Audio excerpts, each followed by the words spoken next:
এই কোরআনের ভুল বের করার জন্য পৃথিবীতে কম দার্শনিক পণ্ডিত পুরোহিতরা লাগেনি। সংক্ষেপে বলছি, ভারতের গয়া, কাশী, বৃন্দাবন সহ 7টা তীর্থস্থানের পণ্ডিত পুরোহিত শিব শঙ্কর স্বরূপজি, যাকে ভারতের হিন্দুরা ভগবান বইলা রাখতেন, তিনি একদিন বললেন যে মুসলমানের কোরআন কিসের, মুসলমানের কালেমার মধ্যেই তো ভুল। নাউজুবিল্লাহ। এই কালেমার ভুল বের করতে গিয়া, গবেষণা করতে গিয়া এই ডক্টর শিবশঙ্কর স্বরূপজি তিনি 10টা ভাষার উপরে ডক্টরেট ডিগ্রি করলেন অক্সফোর্ড বিশ্ববিদ্যালয় থেকে। কোথায়?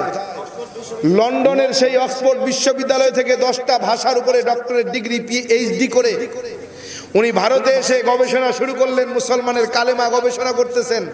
মুসলমানের কালেমার মধ্যে ভুল বের করতে গিয়ে এক পর্যায়ে গবেষণা করতে করতে ঘুমিয়ে গিয়ে রাতের অন্ধকারে স্বপ্নের মধ্যে দেখে সাদা কাপড় পরা এক আল্লাহর বান্দা এসে বলতেছে, ও শিবশঙ্কর স্বরূপ, তুমি কি স্বর্গে যেতে চাও? স্বর্গে যদি যেতে চাও তো কালেমা পড়ো, এই পথে আসো, এই পথে চলো।